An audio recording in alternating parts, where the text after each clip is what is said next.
Ans, c'est le site le plus visité de Nouvelle-Calédonie. Le fort Terrain-Bas, patrimoine incontournable. La commune est propriétaire de ses bâtiments et lui verse une subvention de fonctionnement. 6 000 visiteurs et 1 000 scolaires l'ont découvert l'an dernier.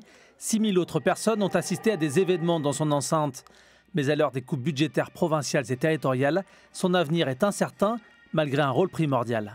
C'est l'accueil des touristes pour pouvoir évoquer le contenu historique. C'est le bagne, c'est la colonisation pénale, c'est l'insurrection de 1878. L'accueil du jeune public, donc ce sont les scolaires, les classes patrimoine. C'est vraiment quelque chose d'important au sein de la structure. Nous accueillons des classes tout au long de l'année.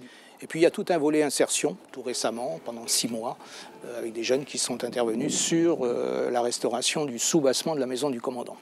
Si le futur du fort a son importance, Manu Cormier évoque un autre point prioritaire du devenir de la commune, la question de l'eau.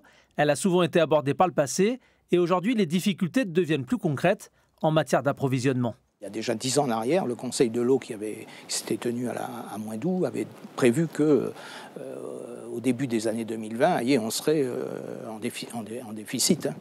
Et on le vérifie avec la dernière sécheresse, on le voit bien. Et donc ça veut dire qu'il va falloir aller chercher l'eau, la ressource en eau, beaucoup plus loin, par exemple jusqu'à Rémo, donc dans le fond de la vallée de Bogen.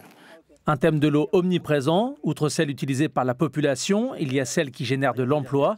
L'aquaculture s'est implantée dans les années 80 pour la production de crevettes. Elle a permis à Jean-Yves, originaire de la tribu de Kélé, de travailler pendant près de 3 décennies pour la Sodacale, le premier employeur de Moindou. Une bonne moitié déjà de nos salariés. Déjà, c'est un peu la famille parce qu'on est tous originaires de la commune de Moindou, des tribus environnantes. On est heureux de participer un peu à notre activité parce que c'est une fierté pour nous.